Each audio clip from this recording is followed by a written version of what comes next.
Ny raha manokana ny dada malalako iazavany tianako a, Elia. Ary miaraba manokana ihany koa ny Yahosoa ny tenako. Elia ihany. Ziadia, Elia. Tonga amin'ny fotoana antsika izay azotsika mihaino noho ny fampianarana. Fampianarana tsy hoe voasamba ny akory ny nampianarana an'izao fa fampatsiahivana ary fanamafisana ary ihany koa fanambarana ny zavatra efa iainan'ny olona ankehitriny. Ao ny efa misy mahita, ao ny misy tsy mahita, ao ny misy mahalala, ao ny misy tsy mahalala, ao ny misy mahafantatra, ao ny misy tsy mahafantatra. Tonga ny fotoana izay ampahafantarana antsika ny zavatra rehetrarehetra.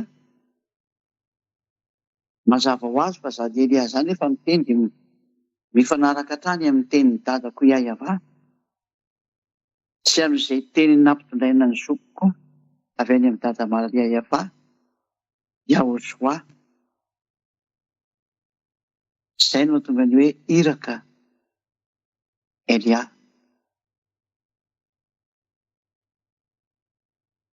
Ny zavatra ho resahantsika androany miaraka ny fitanareo amin'ny lohateny hoe efa tonga ny extraterrestre sy ny ovni. Ny extraterrestre moa dia ireo no mandeha ao anatin'ny ovni, objet volant non identifié, na hoe panina ihany koa izy ny olona. Phénomène aéronautique non identifié, zany hoe pani zany. Satria indraindray ilay zavatra tsy objet volant fa dia phénomène aérien eny zany. Fa dia miseho fotsiny eny, tsy manidina tsy manidina fa dia mipoitra fotsiny eny izy.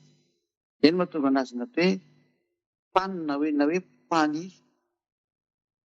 Ao indray ny sasany natao hoe osni na hoe objet sous-marin non identifié koa zany. Ireo zany ny zavatra efa misy ankehitriny, efa hitan'ny olombelona. Ary hojerentsika rehefa avy eo mantsy témoignage na za aloha tsy niverifie authentique na tsy authentique ilay izy aloha ialako. Fa fahitako anazy zavatra tena mitombona be ny zavatra niteneny, satria na tsy mitombona ary moa niteneny ny zava-misy ilay izy, ary zavatra efa nampianarina daholo ilay zavatra niteneniny.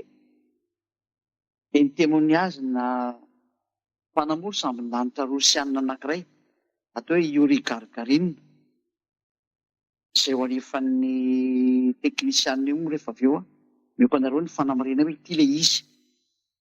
Nalefako tanareo paraparany teo zany ilay izy zany anareo teknisianina. Ohatran'izy angamba ny farany indrindra nalefako an'izay, ilay roa farany iny indray amin'izay. Dia inoantsika ny témoignage ny hoe tantarany hatrany amin'ny hafarany, satria ny hafarany moa zany dia natao klasy olona maty mihitsy ny olona io, satria tsy mety tsony tamin'ny zareo rosianina ny zavatra hitany sy fantany, dia nirohana ny ala tamin'ny tany mihitsy izy. Ary izy manao témoignage io zany dia efa antitra be mihitsy, 90 ans mahery, 98 eny izy tadidiko. Nanao fanambarana hoe ny nandehanana teny amin'ny volana hozy izy, dia fifanarahana tamin'ny extraterrestre mihitsy nandehanana teny, ary teknôlôjia extraterrestre. Resako antsika daholo moa izay sary izay. Izay ny tonga nanteny hoe tsisy afaka miala amin'io teny dada Iayavà io daholo. Fa tsy manana possibilité hiakatra eny ambonin'izany nareo olombelona raha tsy manana ati-doha avy any amin'ireo tsisy sain'ireo. Ireo extraterrestre dia voasatana ireo zany. Ary nisy toaran'ireo mihitsy zao efa nampianariny Elias zao. Fa mbola averiko amafisina ho fantatrareo fa tena fanavotana mihitsy zao fampianarana zao ho an'izao tontolo zao. Mahita lenareo mikorotana be sy ny karazany hoe misy zavatra hitareo dia mikorotana nareo. Normaly nareo mikorotana ary tena mbola hikorotana mafy lavitra mihitsy azy nareo olombelona noho ny amin'ny zava-doza ho hitan'ny masonareo. Fa mbola tsinitsinina daholo rehefa hitanareo fa tena fa ho hitanareo amin'izay ny tena izy. Ny ampiorikoditra ny lohanareo araka ny teny eo sao hoe fa noho ny fahatahoranareo ny zavatra hipoitra eny amin'ny lanitra ambony lohanareo io dia tena fisavoritana matsoravina aminareo no hitanareo hoe donc jerevantsika izay teny izay fa tiako jerevana kely izay teny izay aloha ao amin'ny boky lioko izy iny lioka firy angamba izy iny hoe lioka tsy haiko na 21 izay na 24 hoe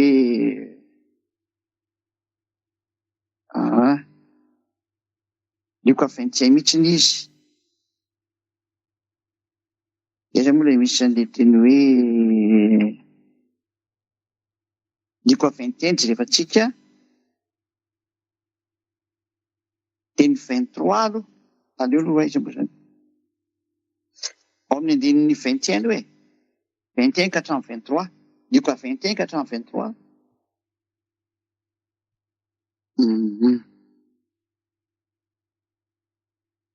Fa izay rehetra any Jodia amin'izany amin'izany dia aoka handositra ho any an-tendrombohitra ary izay rehetra ao Jerosalema dia aoka handositra ho any ivelany ary izay rehetra any an-tsaha dia aoka tsy hiditra ao an-tanàna intsony fa ireo dia andro famarina mba hatanteraka izay rehetra voasoratra.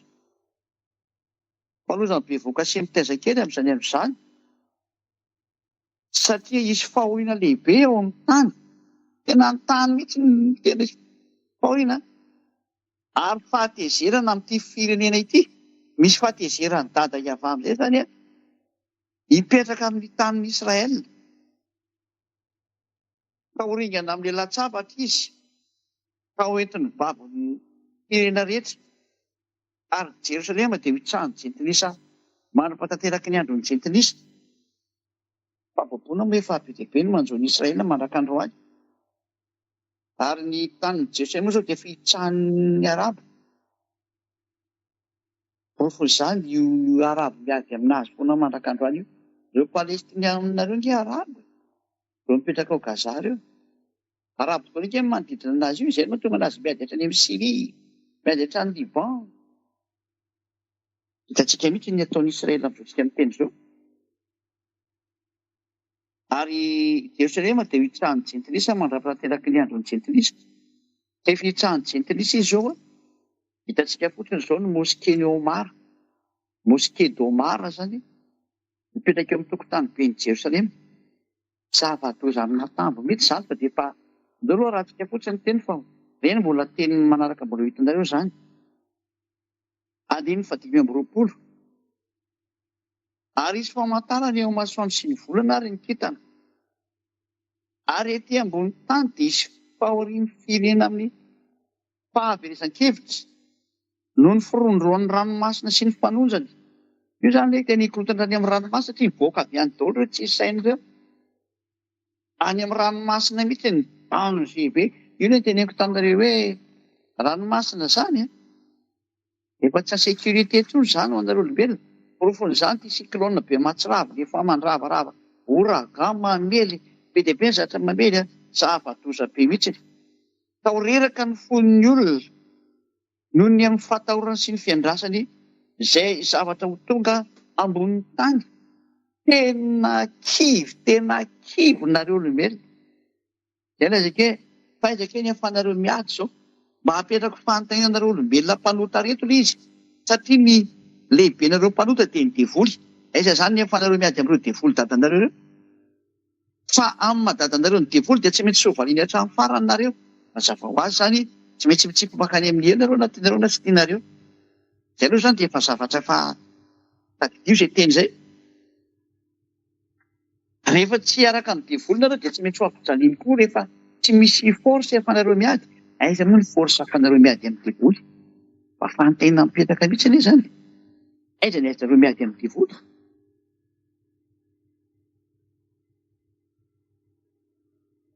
Sary Eliany izay miaraka amin'ny Elia. Ziady ahay Elia satria efa misy mangalatra Elia koa any. Efa misy mangalatra tahaka hoe anarany koa ny Elia e. Izy amin'io nefa sady mpalota mitandrina didivolo. Ary miaraka amin'ny Jesosy. Tena zava-doza reto olona reto. Avy any Afrika indray hono izy. Izy milaza fa avy any Afrika ny tenin'Andriamanitra indray no miainga izao. Aiza amin'ny kontinanta io misy soratra masina miteny izany. Fatareo amin'izany, nainga be daholo rehefa mandeha daholo izao ny devoly efa mandefa missionnaire krisy tanakrotana ny diany Elia. Azany angao vitanareo. Ngazy nareo alaina tahaka re hoe ziady ahay Elia. Izay reto hoe ambassadeur-n'i Yahoshua. Ziady ahay Elia. Ary tsindrina amin'izay moa izay rehefa tena miresaka ny momba anah nareo dia tsindrio foana hoe ambassadeur-n'i Yahoshua ziady ahay Elia. Fa Elia moa tena tiana resana amin'izany fa apetraka amin'izay ilay fanampin'ny fanondrona hoe zandrin'i Yahoshua io ziady ahay Elia. Zay, ohatretsika ny teny. Fa ny herin'anitra dia hozongozonina. Tahaka ny ahoana izany izany herin'anitra hozongozonina izany?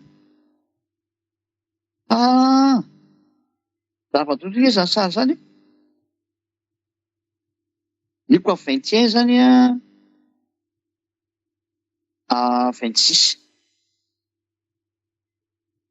Eo reraka ny fon'ny olona noho ny fahatahorana ny fiandrasana ilay zavatra ho tonga ambonin'ny tany. Fa ny herin'anitra dia hozongozonina. Dikan'izany tena misy zavatra hozongozonina be ao ambony ao. Azeraka ny zavatra hozongozonina izany ho azerana dikan'izany. Ary izay ilay hoe tsy ho zakanao mihitsy ny fijerevana ity zavatra ity. Io ilay ny voalazan'i Yahoshua ary etra ny bokin'ny Apokalipsy.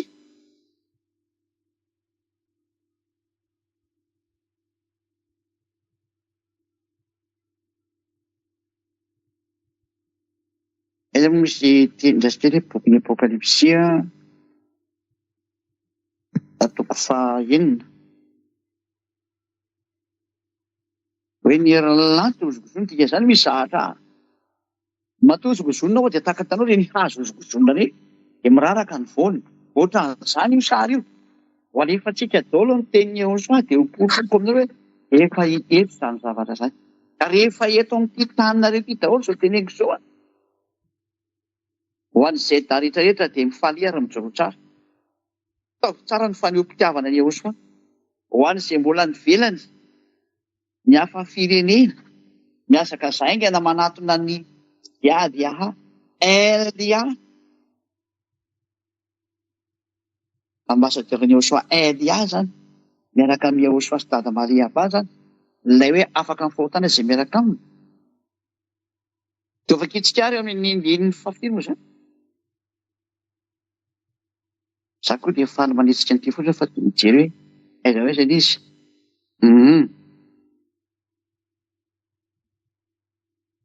Zasikely Apokalipsy 6:13. Ary nikitana tamin'ny lanitra dia niraraka tamin'ny tany toy ny aviavy manitsana ny voany manta raha hozongozon'ny rivotra mahery izy. Zay ary le izy izay. Rehefa nozongozonina izany ny herin'ny lanitra eo ambony eo dia niraraka daholo amin'izay ilay kintana ny teny izy. Ozy ianao hoe efa miraraka ve ilay kintana?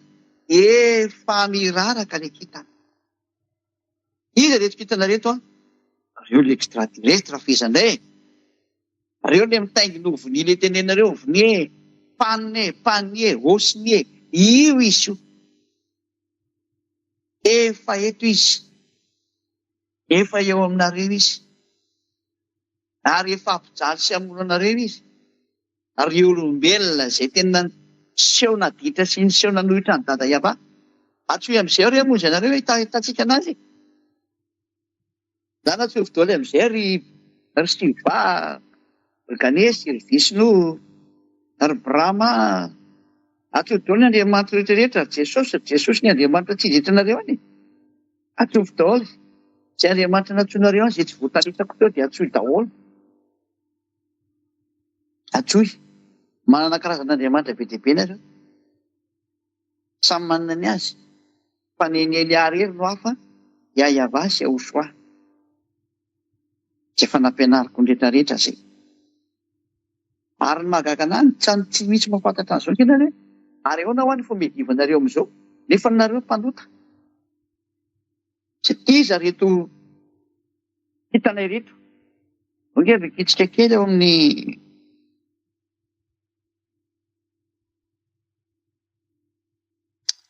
amin'ny aiza ry izany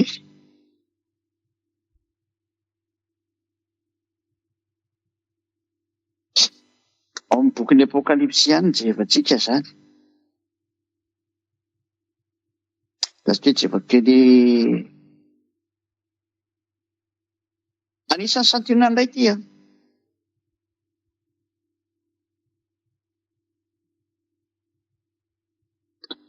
Ao amin'ny Apokalipsy toko 9 no jerevantsika aloha.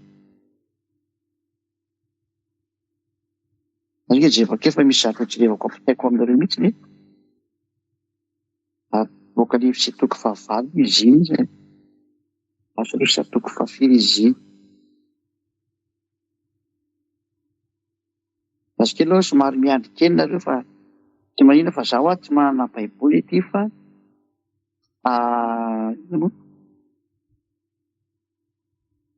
inona moa no application dia tsy mahita an'izy mihitsy aho. Dia tsy maintsy mijery kely tsika. Dia ilay hoe Abadona sy Apôly io no tena tiako tenenina. Tsika iza moa nahita an'iny tenenina.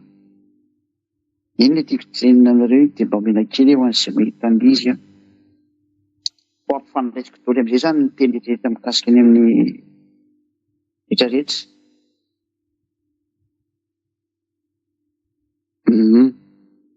Ho an'izay mahita zany anisan'ilay hoe Abadona sy Apôly karaoke. Tena karaoke mihitsy izy mpanakilaky anazy. Asalova. Dia amin'izay malaky be ny fikarohana.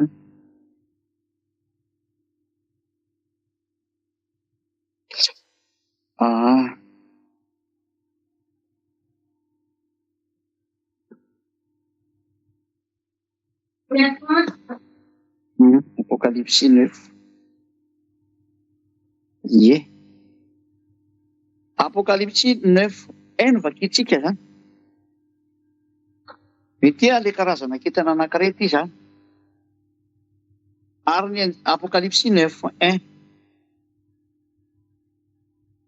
Ary nisy anjely fahadimy nitsoka.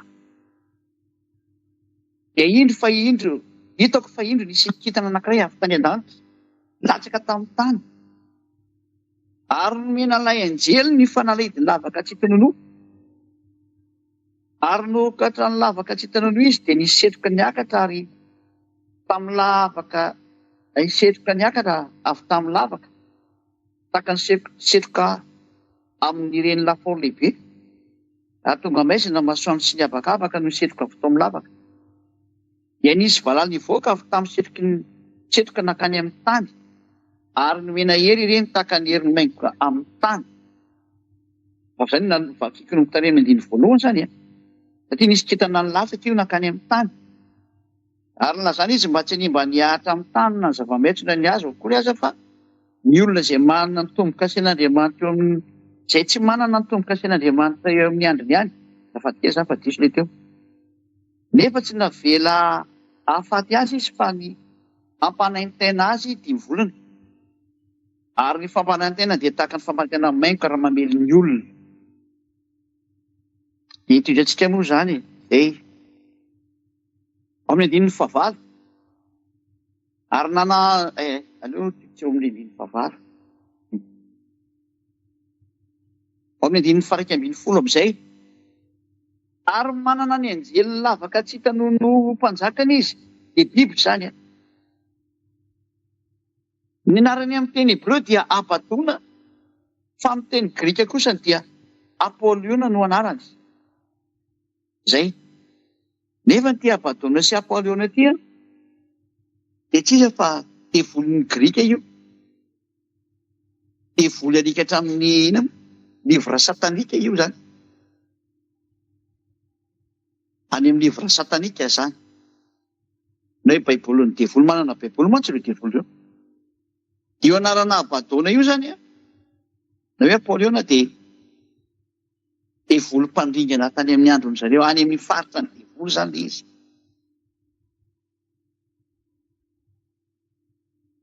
Tandremo afangaro amin'ny hoe Yahosoa tonga andringana. Yahosoa manana maramila mandringana mihitsy izy, mandringana ny fahavalony. Samy hafa ny Yahosoa sy ny devoly, fa devoly koa mba manana ny azy. Fa ny devoly mantsy tena manao zava-doza koa amin'ity tany ity, ary tonga tena anakorotana ny olona kory zareo. Zay ilay hoe lozanareo fa tonga aminareo ny devoly satria kely sisa ny androny. Izy koa tonga andringana koa ny devoly. Victime zany ny olombelona foana, victime zay zany tena tiana resahana amin'ity. Ka ilay kintana resahana voalaza hoe latsaka avy any an-danitra aty dia tsisy akory fa devoly zany reto kintana reto, izay atao hoe Abadona na Apoliona amin'ny teny Grika ny anarany zany. Ka ilay kintana miraraka reto zany nahitsana avy any amin'ny lanitra ambony tany zany, dia tsisy fa reto devoly reto io mihitsy an'io. Ilay antsoinareo olombelona hoe extraterrestre. Areo zareo zany. Zay. Tsy haiko na mazava aminareo na tsy mazava raha amin'izay teny izay, fa tena mahitsy be mihitsy ny fanazavana hoe ny kintana zany izay niraraka dia reto devoly reto. Zay. Zay tena devoly reto mandeha miraraka reto, araka ny bokin'ny Apokalipsy ihany vakitsika indray. Apokalipsy toko ino izy? Dia tonga aminareo ny devoly dia manana fahatezena lehibe satria fantany fa kely sisa ny androny. Apokalipsy ino izy?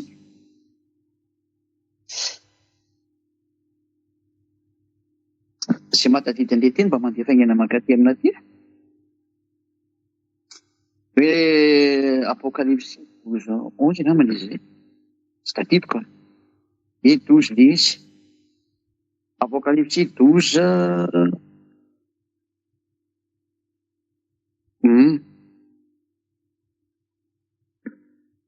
Apokalipsy 12:12. Apokalipsy 12:12.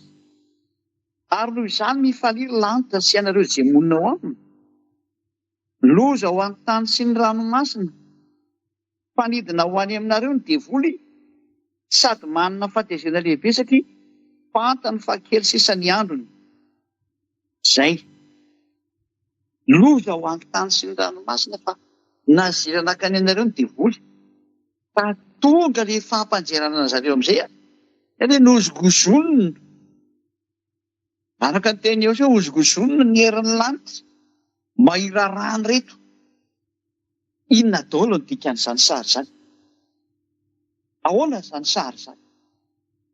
Fa ilay kintana miraraka dia tena devoly milatsaka avy any ambony. Reo ilay mitaingina oviny. Reo ilay mandefa ilay hoe mandeha amin'ilay mpanina ozonareo olombelona. Phénomène aérienne non identifié pani. Reo ilay avy anatin'ny ranomasina, mivoaka avy anatin'ny ranomasina. Lozanareo ny amin'ny firondroan'ny ranomasina hoy Jehosoa.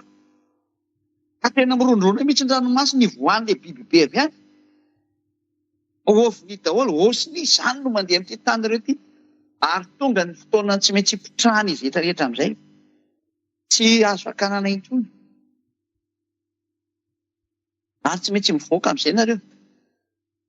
Hidiny Elia avy any amin'ny dada Iava Jehosoa. Fa inona izao sary izao, maninona no mivoaka azy zareo? Fa nisy inona? Ary eza ny andehanan'ny zareo reto izany rehefa avy eo. Ny andehanan'ny zareo fa izy nareo any amin'ny fivavahana dia any amin'ny mpitondra fanjakana. Any ny objectif-andreo tsy sain'ireo. Loatra rehefa tsika indray ny soratra masina. Izao no proof fa tonga ny fandringanan'ny dada Iava. Araka ny boky Nisea 24. Raha tsika jery ny boky Nisea aloha izany. Nisea 24. Eo porofona aminareo amin'izay fa tanteraka ny teny. Dia miandrasa amin'izay fa tena tonga amin'ny fitenena amin'izay nareo hoe raha fotsy be verilona miandry an'izay gadonany. Nisea 24.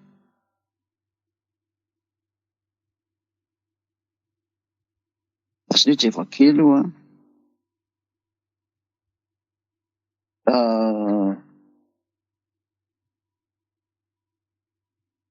ino moa tiako resana aminareo mikasika ny amin'izay aloha. Ny hoe le dada Iava zany mamaly miaramila ny amin'ny lanitra ambony. Izay ny tena apetraka aminareo eto. Avetsika vakina le teny araka ny soratra masina. Ao boky Nisea 4:20. Andininy faefatra. Efa naninona no mitrango izao zavatra izao? Ina ny antony hitsangahan izao zavatra izao zany? Eno ary izy. Aleo vakitsika amin'ny ny andininy fahatelo. Ho atao foana dia foana ny tany. Ary ho baboina dia ho baboina tokoa ny tany. Fa Iava no efa niteny. Misaona sy malazo ny tany. Milofika sy malazo izao tontolo izao. Tena milofika sy misaona mihitsy izao tontolo izao ary tena malazo mihitsy. Milofika ny lehibe indrindra amin'ny olona ety an-tany. Fa ny tany dia efa voavetaveta ny mponina tao aminy. Le tany mihitsy izany tia ny voavetaveta satria nandika ny lalàna sy nanota ny didy izy ary nivadika ny fanekena mandrakizay. Noho ny fahadisoanareo mahatsiravo nataonareo, novainareo ny anaran'ny dada Iava. Novainareo ny anaran'ny Yehosoa. Nopitenareo ny fahamarinana. Tsy maintsy manota amin'izay nareo izy nareo. Novainareo ny fahamarinana. Dada Iava tsy tia fahotana nefa dia vitanareo mihitsy nanompo Andriamanitra tsy izy. Dia nenonareo ny teny Andriamanitra tsy izy divolo. Ny teny hoe tsy maintsy manota. Nefa ny Yehosoa miteny hoe tsy mahazo manota intsony. Aza manota intsony.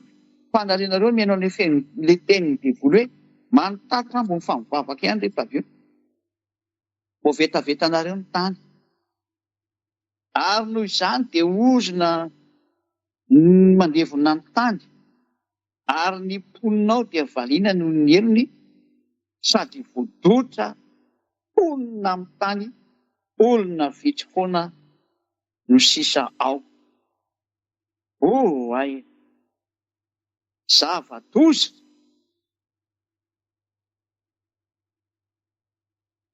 Tena ratsy izao sary izao. Tena ratsy mihitsy. Satria maninona? Tena eno ety 9:20 ity. Aleo aloha manomboka 9:20.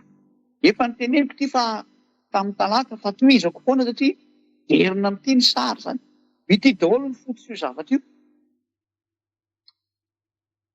Ary izay mandositra noho ny fandrenesana an'ilay tahotra dia ho latsaka any an-davaka. Isy androsina aloha dikan'izany. Atsoy amin'izay ilay Andriamanitra tsy izy nareo. Ary izay miakatra avy ao anatin'ny lavaka eo voan'ny fandrika. Tsy misy azo atao mihitsy ny dikan'izany. Nisea 24:18 indray izany. Fa misy varavarana mivoha avy any amin'ny avo. Ka miororo ny fanorenan'ny tany. Ho alina izy. Nivoha ny varavarana avy any amin'ny avo indrindra. Nivoha ny varavarany avo indrindra. Izany tonga Andriamanitra namoy ny varavarany hanao iny. Ambaly re. Andrava amin'izay izy. Hanozongozona le eo ambony eo amin'izay izy. Araka ny teneny hoe ozongozonina ny herana lanitra eo ambony eo. Dia miranaka daholo amin'izay ny kitana. Dikan'izany tonga ny fotoana efa mandeha ny fotoana fandrodanana ny zareo makety. Zany mahatonga anisany hoe misy resaka be zao Amerika ao amin'ny faritry ny New Jersey, New Jersey, eo akaiky ny Philadelphia ary eo ambanimbany kely ny New York zany. Manakaiky amin'ny New York eo dia akaiky ny Philadelphia eo zany misy anazy. Eo ambanimbany eo zany. Fa tsy eo rery fa be dia be ny faritra mahita an'izy ity fa misy karazana drone be dia be mivoaka zany isaka ny alina any amin'ny zareo any. Ary ho an'izay mahita zany dia misy mahita hoe tsy tatampoka ary zareo fa manjavona ho azy rehefa enjehana. Izay zany na mamono jiro izy na manino. Fa ny mahagaga dia tena tonga hatrany amin'ny 5000 ny isan'ilay drone zany. 5000 ny nombre an'izy. Atao inona zany ity drone ity? Misy ny tany dia tsy hita. Misy moa zany dia hiteny ihany. Sasako moa zany misy manao sangaratsy ny olombelona dia mba misankisanky, misy moa manam-bola dia mba misankisanky koa dia tsy hita intsony izay manao anazy. Fa zany rehetrarehetra zany dia efa sary misy fa matoa mandeha daholo zao sary zao efa misy zaty efa mampanampy ny olombelona hiady ny olombelona hiady amin'izy. Eo aloha ny olombelona samy olombelona hiady aoko nefa hoe hiady amin'ny zaty efa tsy haitony. Efa mampiomana zany ny sary misy an'ity tany ity hoe grave ny tantara aminareo ho avy aminareo. Grave ny sary ho tonga aminareo. Zao ny jevantsika amin'izay ny zavatra miseho. Ka miorora ary ny fandrenan'ny tany. Dia rava ny tany. Tresaka dia mitresaka ny tany. Miororo dia miororo ny tany. 9:70 indray izany teny izany. Isy avy 4:19.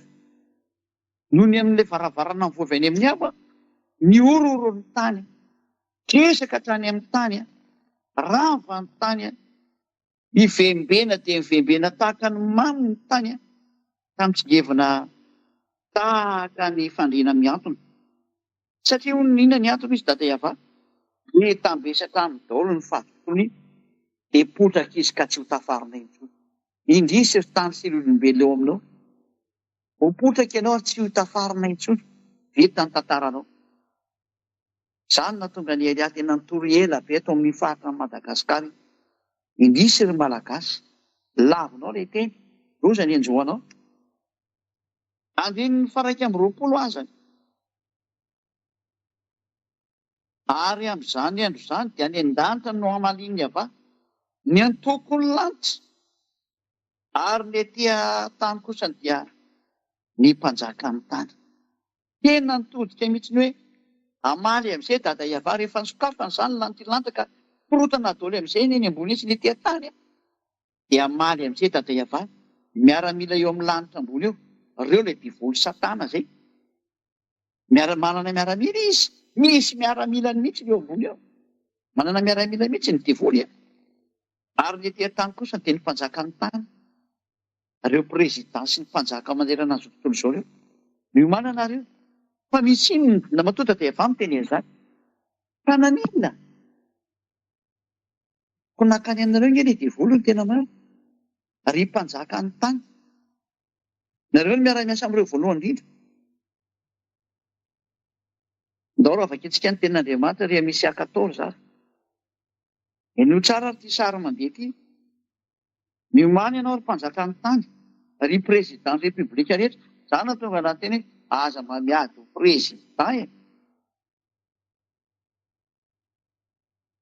Tena sahiranao nareo. Raha vao tiako filoha tia. Na dia filoha-poko tany azy efa nahirana kelikely eo satria hidiran'ilay tsy sain'ireo daholo eny.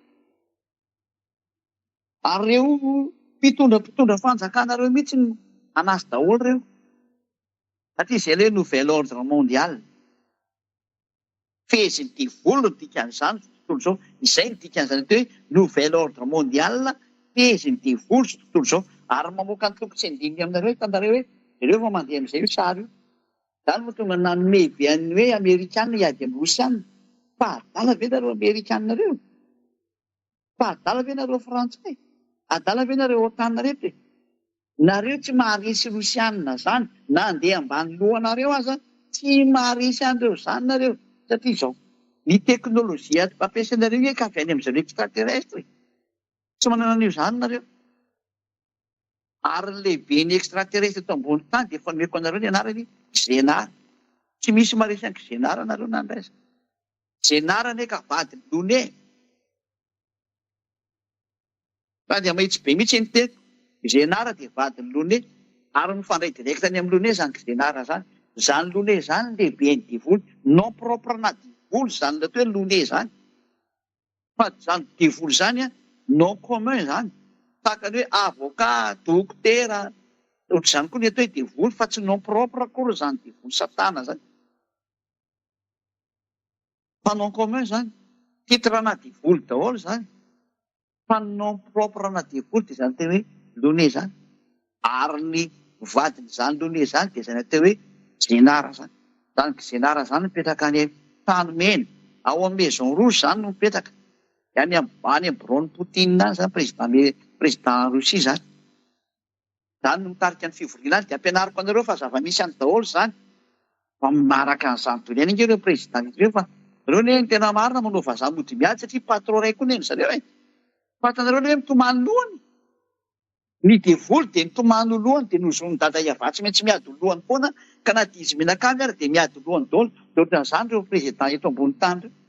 Hoy ianareo aza mba miteniteny hoe faka-tonga ny andro itenenany Elia nareo e. Zay, tonga Elia dia tsy maintsy miteny Elia. Patron ray daholo ny patron rehetrarehetra président eto ambony tany. Hoy no teza nahafantaranareo an'izany, zay natao hoe Elia. Elia dia manatsikafina ny zavatra satria tonga amin'ny farany. Patron ray daholo no mibaiko anareo. Teknôlôjianareo rainina nomeny io. Tsy avy any aminareo olombelona zany io. Fa avy any amin'ny extraterrestre io. Koa ny lehiben'ny extraterrestre avy ao Rosia no mipetraka dia ao no tena tompon'ny servao dia aiza ny andesenareo an'io? Nareo izay olombelona kely ampiasaina io.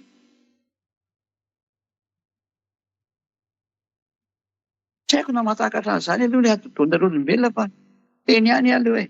Ohatrany dia Isaiah 14 aloha. Isaiah 14:12. Isaiah 14. Aiza moa? Ie. Isaiah 14:12. Endry latsaka avy tany an-danitra ianao ilay fitarik'andro. Itanao ilay fitarik'andro zany kintana mantsy izy io. Kintana fitarik'andro. Latsaka avy tany an-danitra ianao ilay fitarik'andro zanak'iny maraina. Voaka ampianjera amin'ny tany ianao ilay mpandripaka firenena. Ilay kintana ity zany dia ninjera tokoa. Latsaka avy tany an-danitra. Voaka ampianjera amin'ny tany. Izany hoe tena natotona avy any ambony tany izy zany indray. Ilay nozogozonina ny herinaratra. Totona avy any amin'izay reto kintana reto. Io izy io. Mazava be mihitsy ny sary. Nokapainy enjera amin'ny tany ianao ilay mpandripaka firenena. Izany hoe reto kintana reto zany mpandripaka firenena.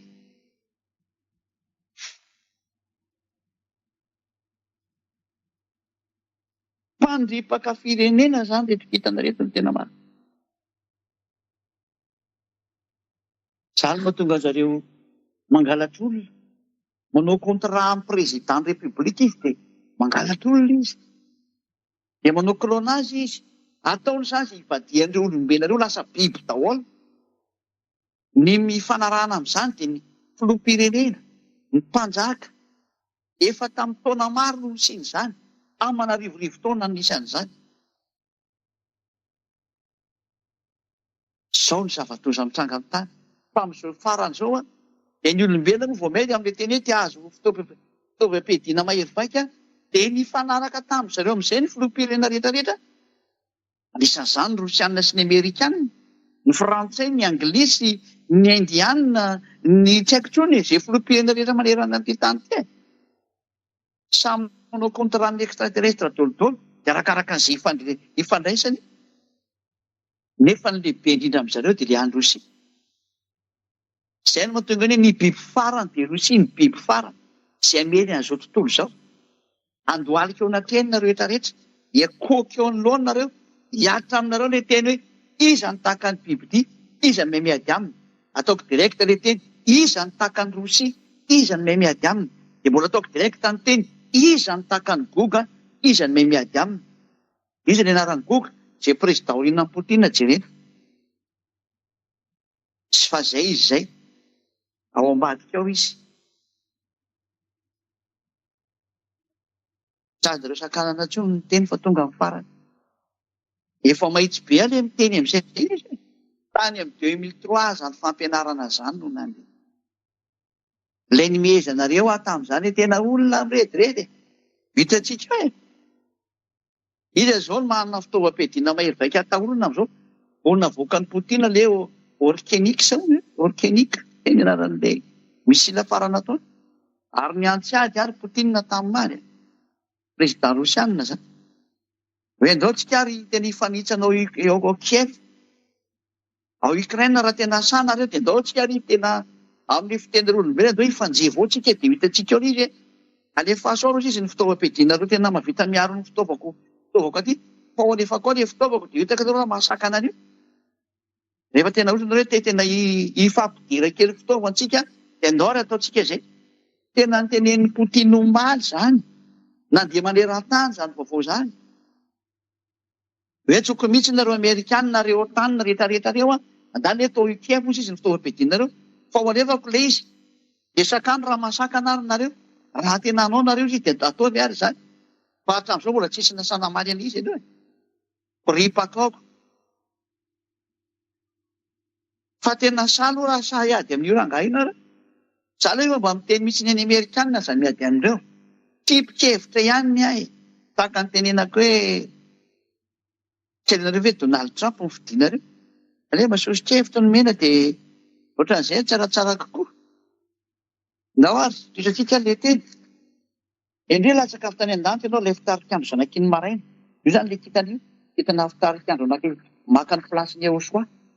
Teo Yahosoa mafy dia mafy mihitsy. Dia mba atao hoe fitarika andro koa ny anarany. Ilay mpandripaka firenena. Aripaka io daholo ny firenena. Rehefa prézidantsy ity dia aripaka. Rehefa alakany io prézidan io dia ahongany teo. Reo ny mpanonga-panjakana. Reo ny manao ilay sistema manonga-panjakana io. Reo kitanareo. Reo dia vola extraterrestre reo mihitsy ny mpanao an'io. Ary Lone sy ny tarika miaraka aminy. Ny mpiaraka amin'ny Lone zao dia Lone dia eo ambany mantsy ireo biby lava sy menarana reny i Lone ilay dragona. Izy ilay dragona zany. Dia manana namana dragona maromaro izy fa tsy hoe koa izy irery. Fa ao ambany fifehezany daholo. Dia misy ny miaramila ny biby lava, menarana. Dia misy ireny hoe inona moa karazany hoe androngo, voay. Reny daholo ny paozy alainy zareo reny. Biby ratsy daholo. Reny zany mba any ambonimbony karazana any dia ny saony. Fa nefa midimidina ambanimbany amin'izay. Dia aoriana zany gradiny zareo io teneniko io dia midina amin'izay ty ambany aty ny grand gris, petit gris. Fa mbola ambonimbony ireo grand gris eo dia le manto. Dia famakiloha. Dia karazana famakiloha. Aty ambany be reto lazainareo ilay hoe inona moa zazavavin-drano sy ny kalanota. Zazavavin-drano mbola ambony kalanota. Dia indray ty ambany aty ireny. Dia ty amin'ny tany misy an'ireny. Fa ny lehibe an'ireo dia le petit gris, grand gris, famakiloha manta.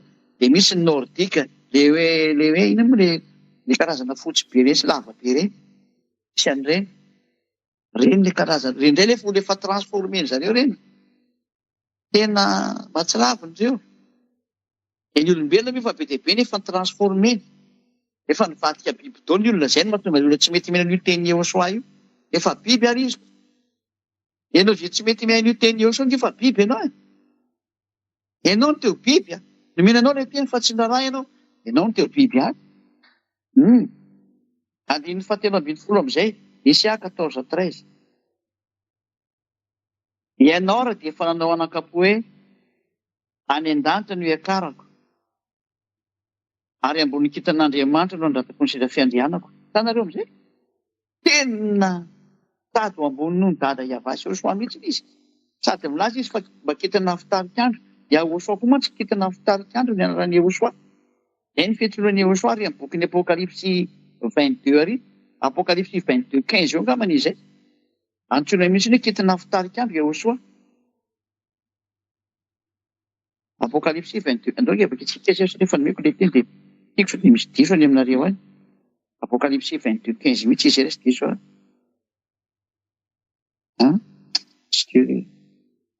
Tsisy. Seize ka.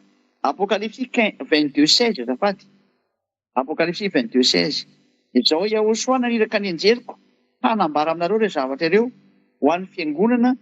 Izao no soloa sy taranaki David, ny kitana mamirapiratra fitarikandro. Yahoshua zany kitana mamirapiratra fitarikandro. Fa le divoly koa hoe mba miteny koa izy koa hoe mba fitarikandro. Hitanareo amin'izany le tena le divoly te hitovy larana amin'ny Yahoshua mihitsy. Zava-doza. Nao raha vakitsika amin'izay ny toy ny teny a. Andininy 17. Ianao efa nanao anakapo hoe Isia 14:13. Isia 14:13 le izy antsika le izy. Isia 14:13.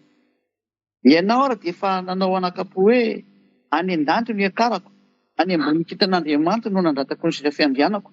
Io ilay Yahoshua io, dada Iavà. Dia hipetraka eo an-tendrombohitra fivoriana any afarany avaratra. Tsy misy avaratra raha tsy atao amin'ity planeta Terre ity. Aiza ny farany avaratra zany? Ny farany avaratra zany dia Russie ny farany avaratra. Ary ny centre du monde dia Israël ny Israël ny centre du monde fa tsy Rome zany. Israël ny centre du monde araka ny Ezekiel 38:11-12. Ezekiel 38:11-12, 38:12 mihitsy izay. Hoe Israël ny fohy be ny tany.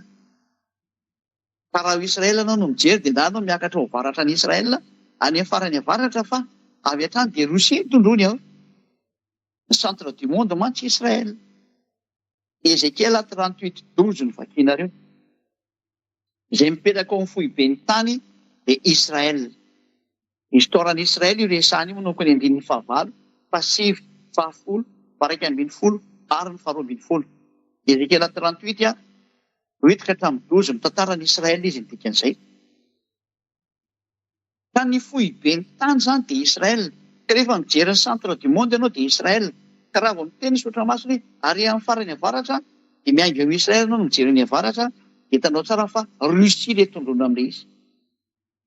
Io zany le fampahoriana Jehovah ny tany amin'ity antsarany. Hoe any afara no tonga izany zavatra izany. Tonga ny fampahoriana izao tontolo izao. Zao ary. 4:11. Hiakatra ho any ambonin'ny havoana ny raonao ka ho tahaka ny avo indrindra. Io izy io ilay mitady hitovy amin'Andriamanitra zany. Reto kitana ireto. Lone zany resana zany. Sy ny miaramila ny lone rehetrarehetra. Ireo bibilava sy menarana sy ny tarika izy menakavo ireo.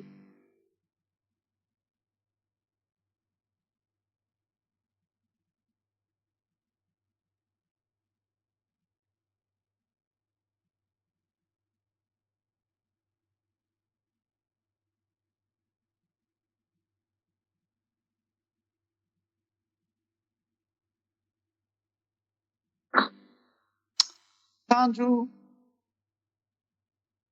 ampidinina hatrany amin'ny fiainantsita ho any am-paravody lavaka ianao. Any tena ho faizy ny dada Iavà amin'izay izy zany. Dia Yahoshua. 5:10 le teo. Io zany le hoe hiakatra ho any ambony havoana ny raha ho tahaka ny dada Iavà. Dia ho ampidinina hatrany amin'ny faravody lavaka ianao. Any amin'ny elo ny dikan'izany. Dia ho any amin'ny farimy rehetra hafa ny fiafarany. Izay mahitanao 5:12 indray. Izay mahitanao dia hibanjina anao ka hevitranao hoe nga moa tsy io ilay lehilahy nampiorony tany sy nampiozongozona ny fanjakana. Raha moa tsy io ilay lehilahy nampioroa azo tontolo zao. Ary nampizogozona ny fanjakana. Eo am-pialan-tanan'ny Tirangata daholo zany ange ny fanjakana dikan'izany. Rofon'izany tsisy afaka miala amin'izareo extraterrestre zao tontolo zao. Extraterrestre no mibaiko an'izany atao hoe président Vladimir Poutine zany. Extraterrestre daholo no mibaiko an'izany atao hoe président Joe Biden zany. Reo manko ny tena azo lazaina hoe lehibe. Fa tsisy mandeha zany reo raha tsy misy baiko avy any amin'ireo. Tsisy fahefana mandeha zany mihitsy raha vao tsy baiko avy any amin'ireo. Reo filompiana rehetrarehetra reo. Na président iza na président iza dia tsy maintsy ho baikon'ireo. Indrindra fa reny ngeza be reny. Ary reny ngeza be reny moa no mibaiko an'ilay kely rehefa avy eo. Anisan'izany zao Madagasikara, angaha Madagasikara afaka miala amin'ny la France. Ary angaha la France koa afaka miala amin'ny Joe Biden. Tsy maintsy izay tenen'i Joe Biden tsy maintsy arahan'izao tontolo izao dia zareo amin'ny OTAN. Ohatran'izany koa zany any amin'ny faritry Rosia zany. Be dia be no teny Chine matanjaka noho ny Rosia. Maneritserety e. Aiza misy Chine hatanjaka noho ny Rosia zany aminareo? Rosia reny ange dia mahavita mahapotika an'izao tontolo izao e. Fadidianareo zany teniko zany. Tsy misy me miady aminy voalaza soratra masina. Ary izy any amin'ny mpanjakany tany ange miditra ilay extraterrestre any amin'ny mpanjakany tany izy miditra. Zany mahatonga ilay mpanjakany tany tsy afaka miteny rehefa miditra zareo satria angalariny ilay vahoaka ao an-tanànany eo, anaovany expérience, atao lasa mivadika devoly ohatrana azy, asiany puce. Zava-teo zany e, raintsika ohatra fotsiny tamin'ireny resaka aretina reny. Misy nandefasana puce ange tao anatin'ireny tsindrona reny. Zava-nisy ange zany. Atra grave be mihitsy. Zarina zany ilay olona hoe raha vao marary dia mandraisanao fanafody zany amin'ny tsindrona. Fa ilay tsindrona fandefasana puce. Alefa zany ilay aretina, mandeha ilay aretina dia mandray puce ianao aorianan'iny. Ilay aretina tsy vitanao mihitsy manasitrana anazy. Nefa ny tena petraka ameko anareo hoe aiza nareo rehefa kelikely io e. Ho aiza ny lalaka-renareo e. Aty amin'ny ihany lakile. Nareo ve mpanota dia ilay devoly mpanota dia tonga ny lehibe nareo dia ataonareo ny ady amin'io. Nefa izy ny lehibe nareo tsy miady aminy mihitsy. Tonga ry zareo, tatazo ny vokatry ny adalanareo.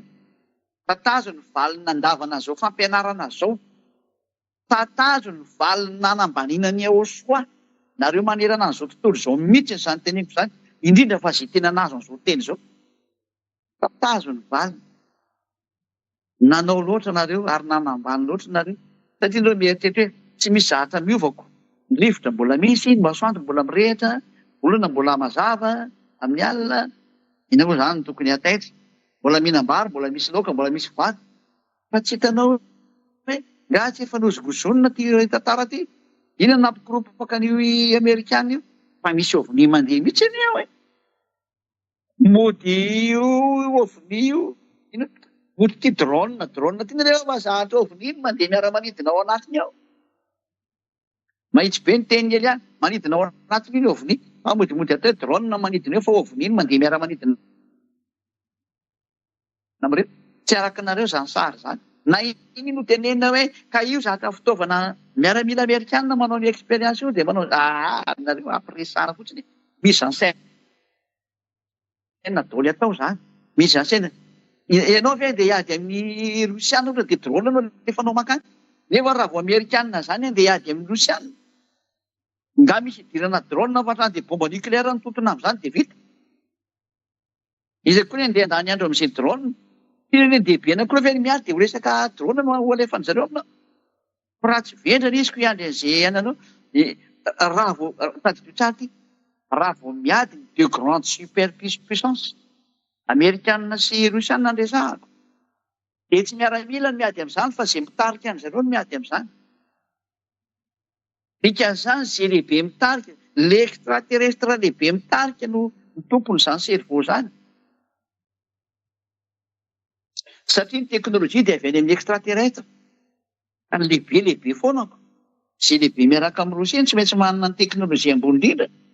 Fa tsy le eo ambaniny eo akory ny anana teknôlôjia ambony indrindra noho ny ry mpibaiko ry. Efsika be zany. Zalina tonga reo nanginangina Amerikanina nanaova potina anazy tamin'ny maly. Potina président Rosianina zany. Hatramin'izao tsy mbola navita namaly mihitsy ny Amerikanina. Aty izay mihitsy ny phrase Potina hoe zao ary tsika izy tena ifampidiana fitaovam-piadiana. Alefaso Kiev daholo, Ukraine zany Kiev zany. Kiev ny capitale Ukraine. Kiev ny capitale Ukraine. Alefaso Kiev ary izy ny fitaovam-piadiana raitra na rehetra rehetra eo. Fa alefa koa izy le ortenikanay. Alefa koa le ortenika dia sakano raha voasakana. Zany ange fa fiatsiana azy any dikan'izany hoe dikan'izany hoe vendrina ny fitaovam-piadiananareo ry Amerikanina. Ary tena Amerikanina mihitsy no teneniny. Dia zareo otanina mihitsy hoe lefa saolenareo izy fitaovam-piadiananareo. Na eny mihitsy ny sofiko matoa zany teny mantsy. Tena gaga tsika. Tsisy nasana malo misy fa nangina daholo rehetra rehetra. Satria ely ihany efa niteny. Tsisy maresy Rosianina zany nareo.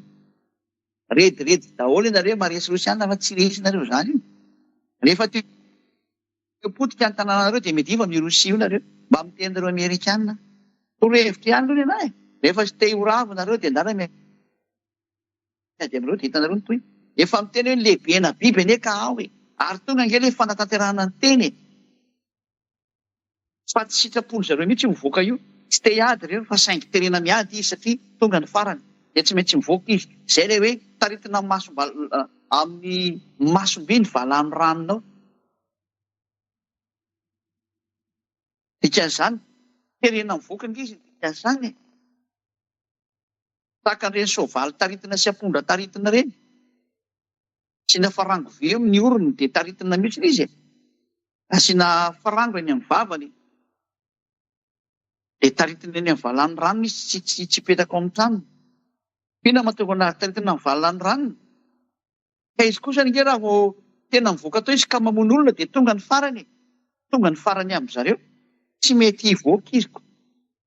Zany mahatonga ny tsy tiana ny darodaroana io e. Miexcité anazy ange io Kiev io amin'ny ataony darodaroka anazy amin'ny bombabomban'ny Amerikana io. Tsy tiana io e.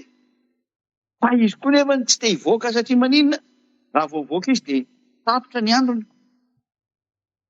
Dia sahirana izy. Tsy ampiseho ny heriny izy fa nefa izy raha vao miseho ny heriny dia vita ny tantarany. Dia tsy hitany mihitsy izay atao. Farany darodaroiny amin'izay misilina ao koa reo Ukrainianina reo. Inona moa izay Ukrainianina manoloana anazy? Inona koa moa izay Amerikanina manoloana anazy? Inona moa izay Frantsay manoloana anazy? Zavatra tsy azo hiadivana ange ireo fa biby e. Ary ny biby dia any Rosia ny tena mipetraka ao amin'ilay trano mena. Toy izany hoe fiainao ange efa tany ndana fotsiny jerevoko. Aiza ny misy trano mena eto ambonin'ny tany ka mipetraka ao ny filoham-pirenena. Ndana fa any misy any zareo. Ao. Ao ny lehibeana biby amin'ity tany ity.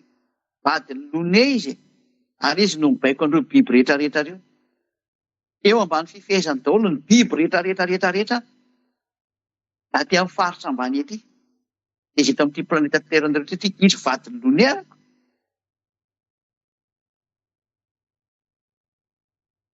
Vady ireo tsisy saina.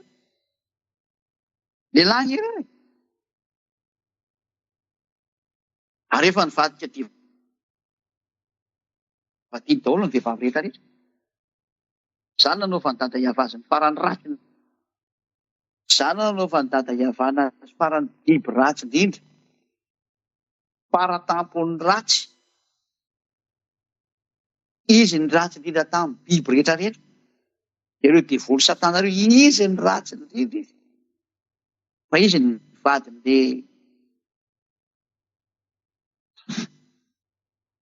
lazaiko anareo teo. Izay ilay hoe lampy zenao. Ataoko sangisangy taminareo ilay izy. Aksenara zany resahana zany. Fa hivenonareo fa moramora moa izao resaka teniko anareo zao. Tonga ny komba farana tsy maintsy mivoaka daholo izay tsy maintsy mivoaka. Izay voadidy tsy maintsy mivoaka dia tsy maintsy mivoaka fa tsy misy mahazo miafinafina intsony. Tsy maintsy mivoaka ianao goga na tianao na tsy tianao. Ary tsy maintsy mivoaka anao Rosia na tianao na tsy tianao. Ary tsy maintsy mipetraka ianao ry Amerika na tianao koa na tsy tianao.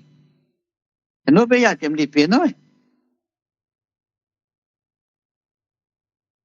Ary tsy azonao hidivana io.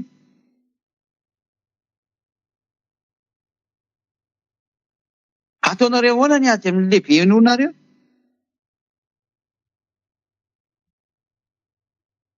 Tsy azonareo hidivana anie reo e. Fa dia tena miomana nefa ny tany fara-pamitana anie ho reto biby reto e. Dia tena loza ho anareo mihitsy fa tena miororo sy mivembena amin'izay ny eny tany. Ko biby no milatsaka amin'ity taninareo ity dia inona izany ny zavatra azonareo atao eto? Fahoarety be mahatsiravina, ho fahoriana be mahatsiravina, ho fikorontanana be mahatsiravina. Inona ny antony? Ko ny lehibe ny korotana avy any amin'ny lanitra no tonga eto aminareo eto. Zareo efa fikorotana tany amin'ny lanitra nisy an'i dada Iava tany. Ary izay fikorontanana nataon'izay mihitsy no nahavoaroaka anazy tany satria nitady hitovy amin'ny dada Iava izy. Ary izay toetran'izay vao omeny nasian'i dada Iava nitohizany foana. Ka rehefa tonga etỳ aminareo ity izany dia mpanakorotana. Dia miomana amin'ny fikorontanana mahery-vaika ho ataon'ny zareo nareo satria zareo nge tsy tianareo olombelona izany e. Ho vonoana aza ho atao anareo. Fa ny adalanareo tsy te hibebaka, nareo tsy te hibebaka ny tena izy. Tonga teo aminareo mazava fa nareo foana amin'ny maiziny e. Nampianarina anareo hoe io zanak'Andriamanitra io nge ka ny teny aza manao teny intsony e. Fa angaha nareo tia an'izany teny izany. Aleonareo foana ilay manota. Izay no maha-devoly anareo, avy any amin'ny devoly nareo dia tianareo ilay devoly ilainareo. Ka rehefa tonga ilay rainareo dia zagaga rehefa akorotana nareo satria izy lehibe ny mpikorotana tahaka an'ireny mamolava ireny e. Raha ny tokantrano ny mamolava ka tonga avy any ilay rangahy dia mamolava dia mikorotana io tokantrano io. Ohatr' izany ity sary ity. Fa ity tsy mba rangahy mamolava no midina avy any ambony any fa devoly mpanakorotana sy mpamonoana ary mpandravarava olombelona ny ataony. Ary andravanareo mihitsy ny diany. Hanapotika ny fiainareo sy ny lalakalehanareo. Tena hanao akasiparana amin'ny fomba rehetrarehetra satria fantany fa kely sisa ny andro iainany. Ary rehefa fantany fa kely sisa ny andro iainany dia manao akasiparana anareo olombelona izy. Ho akorotany ambony ambany nareo amin'izay fanakorontanana mety ho vita rehetrarehetra dia ho atao aminareo izay ilay hoe mivembena dia mivembena ny tany tahaka ny mamo ny tany. Ianareo nge izany resahana izany e. Ho daholo hatrany amin'ny tany tapaka daholo ny fifandraisan'ny io tany ao amin'izay mihazona anazy. Efa nitapahana daholo. Ny loza miakatra daholo avy ao amin'ny tany. Retsy biby retsy midina avy any ambony any mamely anareo. Inona ity? Avy anaty ranomasina mipoitra avy any. Ny avy ambanin'ny tany mipoitra avy any. Ao ambanin'ny tanareo nge ka feno extraterrestre miafina e.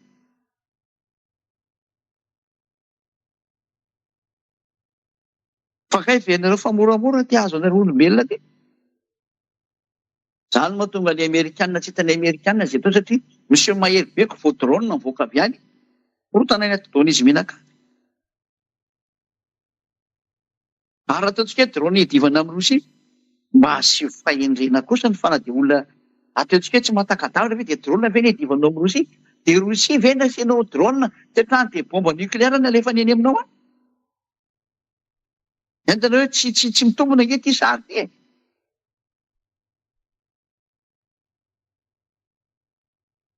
Samy mieritreritra e. Mbola aveko tsara.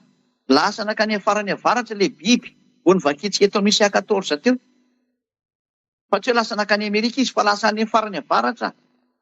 Ary ny farany avaratra vao vakitsika raha bokin'i Ezekiel ahitanao anazy. Ilay farany avaratra izy ilay any amin'ny fotoana manao ny atongavany no vakitsika fa tena tsika jerevana tsara mihitsy izy. Ezekiel 38 dia ho anareo izay manaraka any mihaino tsara an'izao teny izao. Ezekiel 38 manomboka amin'ny voalohany ka hatrany amin'ny fahatelo. Hatrany amin'ny fahaefatra no sady tiany hamaranako an'ilay teniko. Ilazako ny teknisianina mba toa tsara tarehy be nefa eo araka ny efa nolazaiko.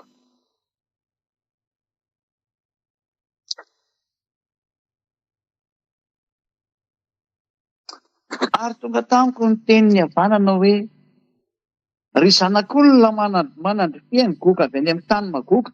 Io moa dia tandry zareo any avaratra mihitsy ho resahany. Izay mpanjaka ny Rosia sy Meseka, mosoka moa izany tena ty Meseka ty da mosoka hoe taranaka ihany koa. Rosia moa dia tena Rosia io hitantsika io e. Ary Tobaly, zareo avy any avaratra daholo izany teneny izany. Ary naniny hamelezana azy ka atao hoe izao no lazainy avy any Tompo. Indro avy amely anao ary goka mpanjaka ny Rosia sy Meseka ary Tobaly.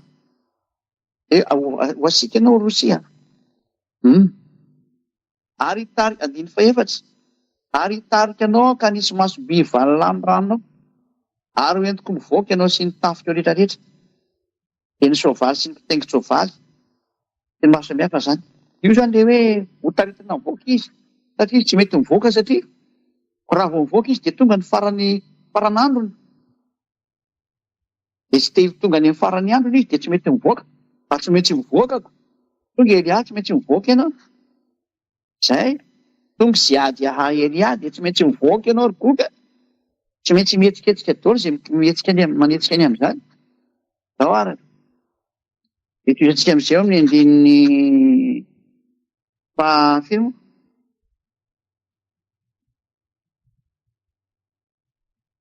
Dimy ambin'ny folo. Aty ny toerana misy an'io goka io. Dia Ezekiel 38:15. Dia ny 16, dia ny 17. Ary ho tonga avy any amin'ny fonenanao avy any amin'ny farany avaratra ianao. Zay ilay izy zany. Ny goka zany dia avy any amin'ny farany avaratra. Izany goka zany ilay hitoeran'ilay hoe kintana fitarik'andro. Ilay fitarik'andro nangalatra ny toeran'ny Yehosoa. Izy koa zany ilay lasa nakany amin'ny farany avaratra. Zany hoe goka zany ilay kintana fitarik'andro tena izy. Loza. Fa nandrifo tsara tamin'ny tenin'ny Isaia ihany, tenin'ny Ezekiel. Hitantsika amin'ny sary misy ety amin'izao tsika ambony tany zao e. Na ny vavan'ny Potina tamaly izay ka tena miantsy ady. Président Rosiana zany Potina zany e. Andininy fahenina ambin'ny folo. Ary hiakatra hamelon'ny Israely oloko tahaka ny fiakatry ny rahona hanarina ny tany ianao. Hanafika ny Israely izy. Lozika be ny hanafian'ny Israely. Israely misy anie izao manakotana ny arabo rehetrarehetra zao e. Adalan'ny Arabia Saodita izay tsy mety mikambana amin'ny arabo namany. Da aloha manoro-hevitra hoe dana mikambana daholo amin'izay. Tonga ny fotoana hiangonanareo dia ndana miaraka daholo amin'izay ny rehetrarehetra. Mba hiavany amin'ny andro farany. So ahita loza sy angano daholo izay tsy mety milahatra amin'ny Rosiana. Efa miteny mihitsy ny anareo arabo dia tsy maintsy miaraka aminy. Ary izy dia hamely an'i Israel. Ary efa milamina be izany planina zany any aminy any. Tsy maintsy hamely an'io satria tsy tiany io Israel io satria firenena voafidy Israel. Taony ny viany Yehosoa dia hala. An'izany biby zany mihitsy zany Israel zany. Moa ilay Israel koa nefa nanao izay natezitra ny dada Iava. Tena ratsy ny fiafaran'ny Israel. Ratsy noho ny amin'ny Abrahama. Efa rava reo. Noho ny amin'ny Abrahama dia nieritreritra ny Abrahama foana dada Iava dia mbola miezaka ny miaro foana amin'izay fomba anaovana anazy. Ary entiko hamelon'ny taniko ianao mba hafantaran'ny firenena rehefa miseho masina eo natreny ao amin'ny ataoko aminao ry goka.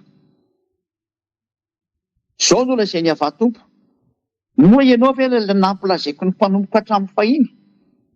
Dia ny mpaminan'ny Israely izay naminany ela tamin'izany andro izany ny ampakarako anao hamely an'Israel.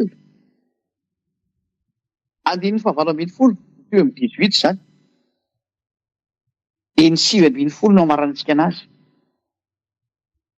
Ary amin'izany andro izany dia ny andro hiavian'ny goka hamely ny tany Israely ho Iava Tompo. Dia efiny eo ambavy-boroko ny fahatezerako. Fa amin'ny fahasari-piariko sy ny afo ny fahatezerako no ny tenenako hoe amin'izany andro izany dia hisy horohoro-mafy any amin'ny tanin'ny Israely.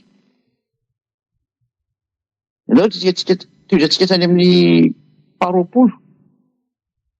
Tangoroa eo anatrehako ny hazan-drano eny an-dranomasina sy ny voromanidina sy ny bibidia ary ny biby mandady sy mikisaka rehetra izay mandady sy mikisaka amin'ny tany ary ny olona rehetra ambony tany dia zera ny tendrombohitra. Tena moa zatra anjera tendrombohitra raha tsy zava-doza ny dikan'izany. Azonareo tsara ve? I koa ny fiakarana amin'ny dizy ary irodana ny ampiatany rehetra dia iantso sava andiny faraika amby roapolo. Fahintsy dia iantso zavatra ho amely azy eny amin'ny tendrombohitra rehetra hoy avatompo ary ifamely zavatra amin'ny namana avy izy rehetra zany. Io zany ady an-trano amin'izay ny olona ary amely azy amelety mandringana sy ny ra sy ny ran'olona manafitra ary ny avandra vaventy ao. Tena tia izany le loza be mahatsiravina tena isy eo amin'izao tontolo izao. Ary koa andatsaka sy ny farahaniny sy amin'ny miaramila mba amin'ny firenena maro izay miaraka aminy koa ao. Io le afo amin'izay raha fa iseho any amin'ny farany daholo ny afo miraradraraka. Koa dia ho asehoko ny fahalehibeazako sy ny fahamasinako ary ho fantatra eo amin'ny mason'ny firenena maro ka dia fantany fa izao ny ava. Ay, tena zava-doza ity.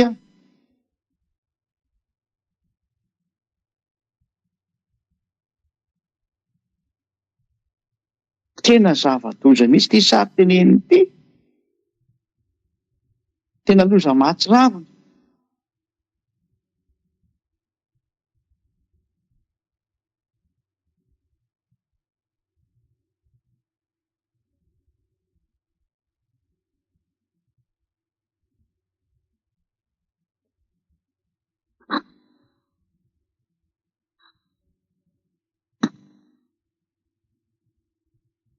Inona maloza mahatsiravina anazy? Satria tena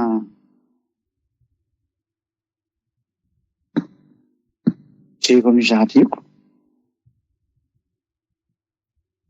Misy teny izay hoe any am-parany any no tonga aminao zany. Jereko kely izay teny izay misy ampy tamin'ity frazy anankiray ity. Aloha jerentsika kely aloha hoe any am-parany any no tonga izany hozy izy. Lasa aloha jereko kely dia misy teny tsy ampy amin'ny tony baiboly sasany koa. Ezekiel 38.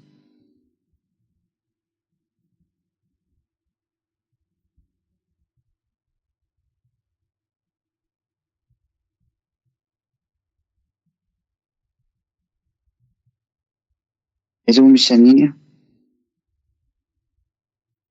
Ndasy kely jereko kely hoe any am-parany any zany no avy.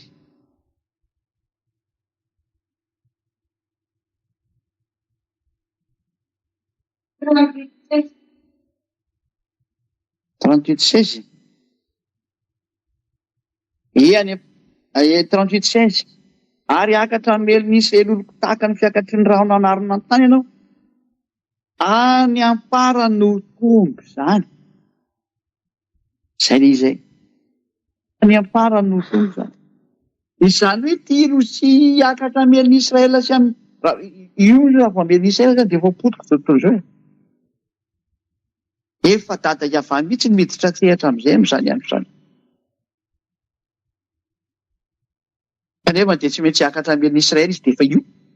Hitantsika ny Amerikanina miaro ny Israeliana fa Rosia mitady amely Israela foana. Drodolo fa ny Arabo izao mitady amely ny Israeliana. Anisan'izany ny Libiana, ny Siriana, ny Iraniana, ny Irakiana, ny Jordaniana. Samy tsisy faly amin'ny Israeliana daholo. Fa ny Amerikanina foana no miaro eo. Ny Syria sy Rosia izao teo vao niaraka. Ary nandosona ka ny Rosia i Bashar al-Assad izay président Siriana naonga an'ilay Pio-Koum. Izy Koum tao dia vorava tao ilay président Siriana. Lasa nitsoaka nakany Syria. Mazava zany fa ny Rosiana no mpiambina sy mpiaro amin'reto Arabo rehetrarehetra na dia misy problème azy. Mazava zany fa rehefa mihetsika amin'izay ny zavatra amin'ny andro farany dia amely Israeliana zareo. Vakina fotsiny zao sary zao tsika miteny zao e. Nanolonolony rosianina amin'reto israelianina reto rehefa tena taky reny iny re. Satria izy miaro an'ilay arabo nefa ilay arabo vonoiny israelianina. Ty amaly Rosia nefa ny amerikanina mbola miambina ny israelianina. Nareo tsy tia maky ady amin'ireo tsy mbola te déclarer guerre mondiale izy. Satria taritina ny valany rano izy soratra masina dikan'izany tsy te hivoaka tao mihitsy ny Rosia. Na dia te hamely maty ary izy dia tsy te hamono ny tenany izy. Satria raha vao mivoaka izy dia tapitra ny androny. Tsy hoe resy izy fa tonga ao soany raha vazy. Izay io tsy tiany atao io. Tsy tiany zareo mihitsy ny tonga ao soany dia mody maty eo izy. Satria raha vao mihetsika Rosia mivoaka tao dia ao soany dikan'izay midina. Izay ny antony nahatongavany Elia. Inge efa miteny nareo marina zay fa nareo tsy te ino e. Ka nareo afaka tsy mino fa izay tsy maintsy manao ny asanay. Ny tsy finoanareo koa tsy midika hoe tsy ataonay ny asanay fa miendasy amin'ny tsy finoanareo ihany fa rehefa mitotona anareo ny loza dia tadidinareo amin'izay izay nitenen'ny Elia. Zay tsy afaka mibebaka tsony nareo. Misy ninazy nareo atao tsony. Tonga nandeny teny hoe Elia fa nga misy amaly anao tsony. Fa amin'ny andro ny antsoina anao ny avinavina zao anao vao hoe Elia. Miandana mankany amin'ny Elia be dia be manao ny anaran'ny Elia reny e. Tena tonga nateny hoe fa ny teny Elia dia ilay manana anarana hoe Ziadiaha Elia. Izay ny teny Elia. Ity miteny aminareo ity izy ty e. Niendry mahita ny lozaka mery. Edala mandrosoka avo. Mampahafantarako anareo izay ny fahamarinana. Ary nasiako anareo mihitsy ny marina. Mahaiza miverina nareo amin'ny hatsarana. Aza miadaladala tsony. Andao hitodika any amin'ny Eosoa. Tena mitody eny amin'ny Eosoa. Tonga ny fotoana andao any. Miverena amin'ilay mpamorona anareo. Miverena amin'ilay mpamonjy anareo. Ho an'izao tontolo izao. Antso tsy maintsy ataoko moa zanako. Izay ny asako miantso foana. Dia miantso ny olombelona eo amin'izao tontolo izao. Fa tonga ny fahatanterahany tenin'ny dadanay. Izay tsy nitantara nisy azy izao tamin'ny maso nefa ny tenin'ny dadanay any everinay hoe iteny ny teneny dia tsy maintsy miaritra aminareo ty tahaka ny nanjomy israelianina dia tahaka ny anjomy mpanota rehetrarehetra dia tsy maintsy tanteraka ny teny dadanay. Mahaiza mandositra rehefa te handositra e. Rehefa tsy te handositra dia mipetraha eo ihany. Fa ny teny dadanay Iayavasy ny zokinay Iaosoa dia tsy maintsy tanteraka ary tonga izay hampiatra an'izany. Fa izay ny raha nanao an'izany. Endry mahita ny lozaka mery e. Edala mandrosoka avo. Fa imezana nareo rehefa miatra anareo ireo zavatra izay efa eo ambony lohanareo. Izay efa mahita ny Amerikanina fa tsy hainy intsony manavaka ny zavatra hoe ahoana sy ahoana izy ity. Sasa moa dia miteny expérience-na miaramila hoe fampilehibe mihitsy expérience-na miaramila ve ampipanika ny rehetrarehetra e. Gaga tsika. Dia atao aiza ty drone ty drone ve nentina miady amin'ny Rosia. Mampilehibe. Drone ve nentina rehefa manao makany Ukraine dia hanao inona any ny drone? Inona raha Poutine an'izay drone anao a? Ny azy ve missile anao rehefa nenao drone dia izy inona koa ny raha iny an'izany? Entako hoe mba hasivorisaka mifototra amin'izay ny sary. Fa matoa hita ilay zavatra dia tsy hita tampoka ilay zavatra dia misy antony dikan'izay. Naiza mandinika tsara. Fa na ireny zavatra ireny ara no mipoitra dia misy antony koa nge. Izany no prova fa tena efa mikotana izao tontolo izao. Tena efa tsy hita intsony izay naovana azy ka mba mahaelo amin'izay.